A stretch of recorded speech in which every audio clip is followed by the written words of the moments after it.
일파만파 전세 사기 피해 대책은? 이라는 주제로 이야기 나눠볼 텐데요. 인천에서 발생한 전세 보증금 사기 피해가 연일 커지고 있습니다.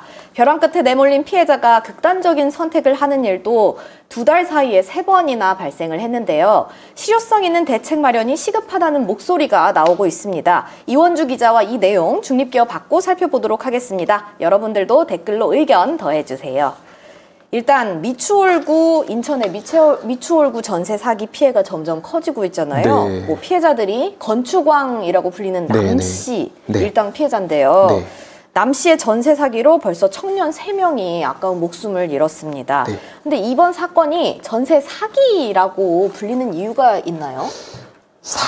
저도 좀 공부를 이제 해봤는데 사기죄라는 요건이 충족을 하려면 몇 가지 요건이 있어야 되더라고요. 그 중에 첫 번째가 이 사람이 그 손해본 사람을 속이려는 의도가 명확히 있어야 된다라고 그런데 처음에 이 사람이 이제 막 집을 막 불리기 시작하고 거기 전세를 놓고 했을 때부터 그러면 저 사람을 속일 의도가 있었느냐 요걸 좀 봐야 되잖아요.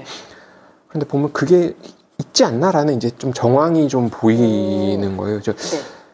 지금 이 상황이 왜 생겼냐면 집값이 좀 떨어지기 때문에 좀 생겼다고들 많이 얘기하잖아요. 집값이 떨어지니까 그게 이 사람이 받았던 그 전세 보증금 값하고 거의 같아지거나 추월을 했고, 그러면 이 사람이 그거를 최소한 내가 성실하게 그 보증금을 돌려주겠다라는 어떤 뭐 약속이 있거나 아니면은 그런 노력이 있거나 해야 되는데, 지금 뭐 갚지 거의 그냥 뭐 그런 노력이 거의 없이 그냥 갚지 못했다 이런 걸로 있는데, 그 뒤에서 보면 뭐 그 공인중개사하고도 좀 약간 그런 뭐 뒷거래 이런 게 있었던 걸로 좀 나오고, 그리고 집을 지을 때 처음부터 뭐 원금을 갚지 않은 상태로 계속 빚만 불려가면서 계속 집을 지은 걸로 나오고 이렇게 나오니까 법적으로 해석되는 거는 뭐 이렇게 법원의 판단을 봐야 되겠지만, 우리 같은 일반 사람들이 보기에는 저건 사기라고 볼 수 있는 가능성이 좀 크지 않나라는 생각은 좀 듭니다. 네. 그렇죠. 이렇게 여러 방면에서 문제가 있는 거를 계속 유지를 하면서 피해자 규모가 점점 늘어난 거라 사기로 볼만하다라는 말씀이셨는데, 근데 사실 가장 이슈가 되는 게 경매로 집이 넘어갔을 때 어떡하냐, 이 부분에 대해서 피해자분들이 가장 많이 호소를 하고 계시잖아요. 경매는 중단해달라. 근데 사실 살던 집이 경매로 넘어가면은 낙찰된 뒤에 보증금을 돌려받을 수 있는 거 아닌가라는 궁금증을 가지실 것 같아요. 이번 케이스는 좀 그 속사정이 더 복잡하다고요? 자세히 기사를 좀 보시면 인천 미추홀구 사례 같은 경우는 건축왕이라고 이제 언론에 나오고 있고, 그 다음에 또 서울 강서구 화곡동 사례가 있잖아요. 이쪽은 빌라왕이라고 나오고 있어요. 이게 한쪽은 왜 건축왕이고 한쪽은 빌라왕이냐? 요 차이에서 좀 내가 돈을 돌려받을 가능성이 조금이라도 있냐가 차이가 나는 건데, 일단은 미추홀구 건축왕 사례를 좀 보면 은행에서 돈을 빌렸어요. 그래서 그걸로 빌라를 짓습니다. 빌라를 지은 다음에 전세를 놨는데 건물을 살 때 드는 돈보다 더 비싼 돈 혹은 그것과 거의 같은 돈으로 전세를 놨어요. 그런 식으로 전세 보증금 받은 거에다가 좀 돈을 또 더 얹어서 다른 집을 또 지어서 똑같은 방식으로 계속 집을 불려나가면서 세입자를 받습니다. 집을 실제로 많이 건축을 했기 때문에 건축왕인 거죠? 그렇죠. 계속 지어서 했기 때문에 건축왕이 된 거예요. 그런데 집을 처음 지을 때 빚이 있었고 이 빚이 계속 불어나는 형태였잖아요. 집을 지을 때마다. 그리고 결국 이 사태가 터졌어요. 그러면 이 집이 경매로 넘어갔으면, 경매로 넘어가서 그 집이 팔려서 돈이 생기면 그 돈을 제일 먼저 어디서 가져가려고 하겠냐. 우선 그 빚을 처음에 내줬던 은행 아니면 금융기관 아니면 돈을 빌려준 업자에서 제일 먼저 가져가려고 하잖아요. 요거를 선순위 근저당권이라고 합니다. 처음에 빚을 줄 때 이 집이 만약에 문제가 생겨서 팔리면 얼마를 우리가 가져간다라는 그 근저당권을 설정을 해놔요. 그런데 그게 순위가 있어서 우선순위에 있는 사람이, 우리가 우선순위를 최우선으로 가져간다. 그런데 지금 이 문제가 생긴 이유는 전세 보증금을 집값이 뛰어넘어 버렸기 때문이잖아요. 그러면 그런데 경매를 붙이면 보통 집값보다 더 떨어진 상태로 시가보다 거래가 되잖아요. 그래서 그 돈이 생긴다 하더라도 이걸 은행에서 다 회수해 가버리면 세입자들이 가져갈 돈이 없어지는 거예요. 그러다 보니까 이제 세입자들은 보증금도 떼어. 네, 집을 가져갈 권리도 누리지 못하고 전세 보증금도 돌려받지 못한 상태에서 거리로 내앉을 수밖에 네. 없는 상황. 그런데 화곡동 사례는 뭐가 다르냐? 네, 빌라왕 사례예요, 이번에는. 네, 이건 빌라왕 사례입니다. 네. 자기가 건축을 한 건 아니고 소위 갭 투자라고 예. 하죠. 전세를 끼고 빌라를 매입한 거예요. 이 과정에서 이제 뭐 매입금과 보증금이 이제 비슷비슷한 그러고 그렇게 하면서 요 전세 보증금을 가지고 다른 빌라를 사서 또 전세를 놓고 아, 약간 돌려막기 식으로. 네, 그런 식으로 이제 일종의 순환 출자 돌려막기 네. 요런 게 여기 해당하는 건데 그러다 보니까 이 사람은 초기에 빚을 지고 시작한 건 아니라는 거예요. 그래서 물론 전세로 이게 경매로 넘어가면 네. 전세 보증금만큼은 아니지만 어느 정도는 그렇죠. 나와서 받은 그 전세 보증금을 어느 정도는 회수할 수 있는 방안은 좀 있다. 이렇게 네. 좀 볼 수 있는데 다만 이게 또 이 돈으로 이 빌라를 사고 이 돈으로 이 빌라를 사고 이렇게 순환으로 들어가는 게 예. 있기 때문에 이 집주인이 처음에 갖고 있던 자본, 원금 예. 이런 거는 또 얼마 없을 수 있잖아요. 그런 상태에서 이제 아주 좀 세부적인 문제는 네. 얼마든지 생길 수 있는 거죠. 아, 둘 다 문제가 심각한데 네. 이제 건축왕은 선순위 근저당권 때문에 네. 그 피해자분들이 세입자분들이 네. 보증금마저 돌려받지 못하는 경우가 생길 수 있는 네, 반면 네. 빌라왕은 보증금은 돌려받을 수 있는 확률이 건축왕 사례보다는 그래도 많은 조금 건데, 가능성을 그쵸? 좀 점쳐볼 수 네, 있다. 그래도 네. 그 가격은 많이 떨어진 상태. 네, 아무래도 손해는 좀 그쵸. 봐야 되는 예. 상황인 겁니다. 그럼 사실 이 사건이 뉴스에 처음 언급이 되고 터진 게 뭐 이번에 처음 터진 일이 아니잖아요. 네. 지난해에 터졌는데 그 사이에 정부가 몇 번 대책을 내놓긴 했는데 네, 네. 눈에 띄게 실효성 있는 건 없었고 경매 중단 조치는 미추홀구 건축왕 남 씨의 세 번째 사망 피해자가 나온 뒤에 네네. 이제 나왔잖아요. 네. 그리고 어제 이제 원희룡 국토교통부 장관이 전세 사기 그 피해자의 집을 국가가 뭐 대신 산 다음에 돌려주는 건 아니다. 네. 뭐 선 넘으면 안 된다 이런 네네. 얘기도 했어요. 이 대책에 대해서 좀 설명을 부탁드릴게요. 아, 일단은 이 전세 사기 피해가 처음 이슈가 되기 시작한 게 작년이에요. 작년 네네. 9월 KB국민은행이라든가 이런 데서 발표하는 집 매매가 대비 전세가 비율 이런 걸 보면 작년 네. 한 가을쯤부터 이렇게 급증하기 시작합니다. 그러니까 오. 전세가와 매매가의 차이가 예. 확 줄어들기 시작하는 거예요. 그러면 이런 일이 생길 확률이 높아지는 높아지거든요. 거죠. 네. 차이가 크면 이런 일이 생기기가 좀 어렵죠. 아무래도. 그런데 그때부터 이제 뭐 이런 피해 호소 같은 게 좀 나오기 시작했는데 네. 그럼 그 사이에 이제 정부와 국회는 뭘 하고 있었느냐? 뭔가 하긴 했대요. 네. 뭔가 하긴 했대요. 국회에서 보면 그때부터 발의된 법안이 한 30건 정도 된다고 해요. 네. 그런데 지금까지 통과된 게 없다. 네. 왜인지는 그럴까요? 잘 네. 모르겠으나 정치 뉴스를 유심히 보셨으면 네.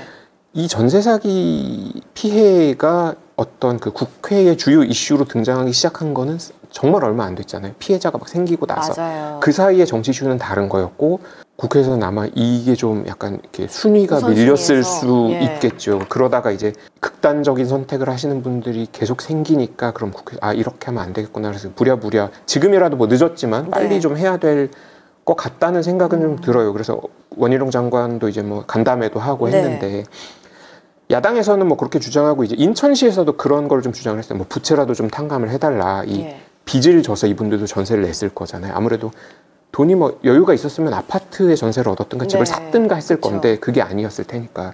그리고 야당에서도 정부가 집을 사서 그 돈으로 돌려주고 그 집을 팔아서 정부가 나중에 이제 보전을 하자. 네. 그런데 이게 사기, 전세 사기라고 하는 일종의 이제 범죄인 건데 네네. 이걸 정부가 세금으로 보전을 해주면 네.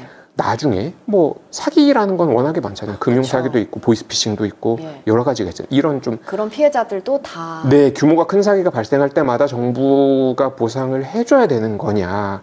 이 선례가 남는 게 굉장히 나쁜 사례일 네. 수 있다라는 네, 게 네. 원희룡 장관과 네. 정부의 생각이고 예. 그래서 이제 원희룡 장관은 그렇다면 주택공사 LH에서 매입을 한 다음에 아주 싼 가격으로 피해자들이 계속 살 수 있게 해주겠다. 예. 이런 대책을 이제 좀 내놨죠. 뭐 세부적으로는 이것도 좀 조율해야 될. 그럼 얼마에 살 거냐? 피해자들한테는 얼마에 뭐 세를 줄 네. 거냐? 뭐 이런 것들이 좀 있지. 뭐 전세냐 월세냐 해결해야 될 것들은 아무튼 많을 거예요.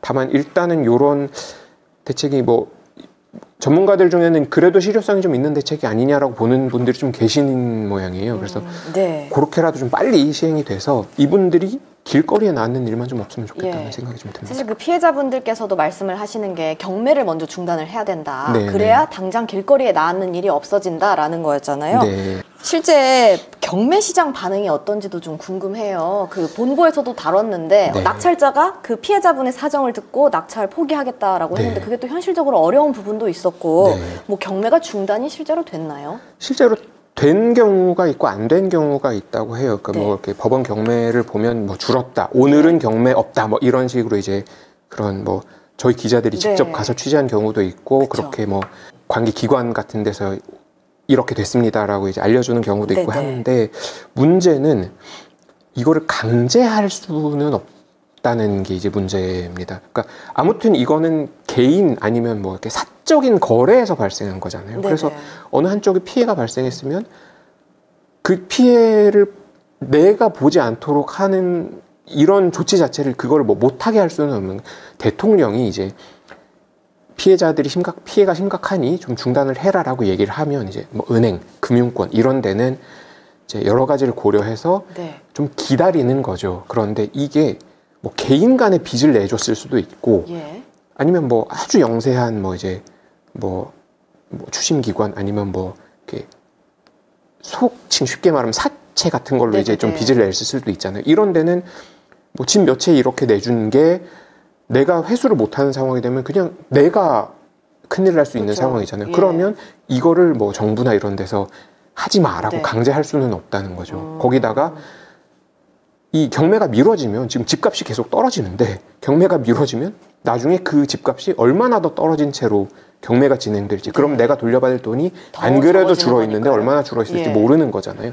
그러다 보니까 한계가 좀 있는 거 아니냐 네. 이런 목소리들이 좀 이제 많이. 사실 이 사례가 인천뿐만이 아니라 강서에서도 많이 있었고요. 네, 맞습니다. 그러니까 화성 동탄 신도시에서도 비슷한 일이 있었다라는 네. 얘기가 있고 뭐 전국적으로 퍼지는 모양새더라고요. 네. 아직 확실한 건 아니지만 네. 그렇게 따지면은 사실 법과 제도에 구멍이 뚫려 있는 상태로 네. 우리가 한동안 약간 부동산 시장에 이렇게 급락도 심했고 네. 부동산 사기도 횡행했잖아요. 네, 네. 그래서 이런 모든 것들이 복합적으로 뭉쳐져서 이런 전국적인 부동산 사기 피해자들을 양산한 게 아닌가라는 생각이 들던데 네, 맞습니다. 어떻게 보시나요? 사실은 뭐 이렇게 비판은 많이 하잖아요. 그 뭐 이렇게 여야가 비판하는 걸 보면 이제 여당에서는 지난 정부 때 이제 비정상적으로 집값을 올리는 정책을 많이 써서 그렇다라고 하는데 사실 그 전까지 또 돌아가 보면 전전 정부 때 뭐 어떤 분위기가 있었냐면 이제 일반 그냥 우리 같은 월급 받고 사는 월급쟁이들도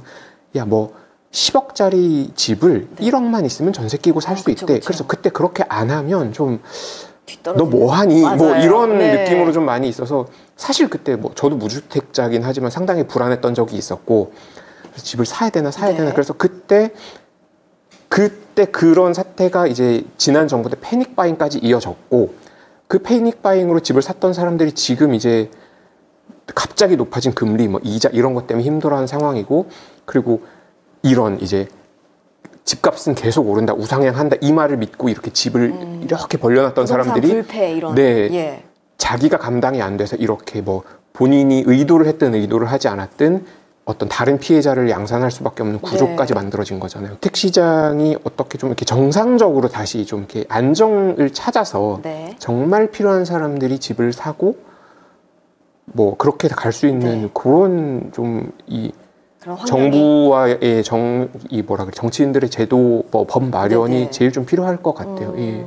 전문가들이 이 세계는 반드시 좀 하라. 발품 열심히 파셔야 된다. 주변 시세랑 얼마 비교했을 때 이상하게 싸거나 이상하게 비싸면 일단 좀 의심해보라라는 거예요. 그러니까 이게 빌라 전세 사기로 이렇게 좀 집중이 좀 됐던 이유가 아파트 같은 경우는 한 단지 안에서 시세가 차이가 그렇게 많이 나기가 좀 힘들잖아요. 그쵸? 네, 예. 그 단지에 있다 그러면 뭐 층수 뭐 위치 차이는 좀 있어도 어느 정도의 시세를 좀 이렇게 맞추는 손쉽게 알 수가 있는데 빌라 같은 경우에는 예를 들어서 천차만별일 수 있는 거죠. 뭐 같은 동네 같은 구역이라도 이게 안으로 좀 들어가서 있냐 밖에 있냐에 따라서 다르고 심지어 1층에 요새는 뭐 이렇게 카페 있거나 식당 있는 경우가 많아요. 여기에 고깃집이 있냐 뭐가 있느냐에 따라서도 그 가격이 완전히 천차만별로 달라질 수 있다는 거예요. 고깃집 있으면 위에 연기 올라오고 이러잖아요. 그래서 주변 시세 이런 것들을 굉장히 꼼꼼히 따져보고 네. 거래를 결정하시라라는 게 이제 그 전문가들 조언입니다. 네. 그리고 두 번째는 등기부등본 같은 거 뗄 수 있는 서류는 무조건 다 떼보고 네네. 근저당이 설정돼 있다. 이 근저당이 아예 없기는 좀 힘들다고 해요. 왜냐하면 집 짓는 사람들도 빚 안 내고 집 지을 수 있는 경우가 많지는 않을 테고. 다만 그 비율이 너무 높으면 네. 의심을 좀 해봐라. 네, 위험할 수 있으니. 네. 그리고 등기부등본상에 나온 집 주인과 계약하러 나온 사람이 다르면 반드시 의심해라. 아. 네. 집주인이 아닌 사람과 계약을 네, 하는 뭐 거니까요. 대리인 계약을 하든가 네네. 아니면 등기부등본상에 나온 집주인하고 뭐 다른 계약자 명의가 네네. 있다든가 이러면 반드시 의심해 보시라고 하고 네. 그리고 잘 모르겠으면 믿을 만한 공인중개사를 직거래는 좀 피하시고 네. 뭐 이제 그 중개 수수료 아낀다고 많이 국비 직거래 하시잖아요. 아끼려고. 예. 예. 되도록이면 좀 피하시고 공인중개사 믿을 만한 공인중개사를 좀 끼고? 수소문하셔서 네. 예, 좀 거기다가 하시라. 그게 내 나중에 이런 어려운 사태가 생기는 어떤 보험금 같은 게 될 수 있다. 네. 그리고 맨 마지막으로 이게 주택 거래가 될 때 나는 그 전세보증금 보험이 가입이 자동으로 된다라고 알고 계시는 분들이 굉장히 많으시대요. 아니래요. 아. 대부분의 경우 아니래요. 네네. 그래서 내가 전세 기간이 2년이다. 그럼 1년이 지나기 전에 예. 이제 임대차법 되면서 4년까지 연장할 수 있겠다. 그러면 2년이 되기 전, 그러니까 네. 내 계약 기간의 절반이 되기 전에 네. 반드시 보증금 보험을 가입을 해놓으시라라고 예. 좀 조언을 많이들 합니다. 전세 사기 피해를 막기 위해서 꼭 지켜야 될 수칙 첫 번째가 네, 발품 하시라. 많이 팔아서 어떻게든 주변 시세를 시세. 확인하시라. 네. 그 두 다음에 번째는 서류를 반드시 떼어보시라. 네. 그래서 비교를 해보시라. 네. 그리고 세 번째는 이도저도 잘 모르겠으면 믿을 만한 중개업자를 찾으시라. 네. 아 그리고 하나 더 있네요. 반드시 전세보증금 보험을 가입을 해놓으시라. 예. 네.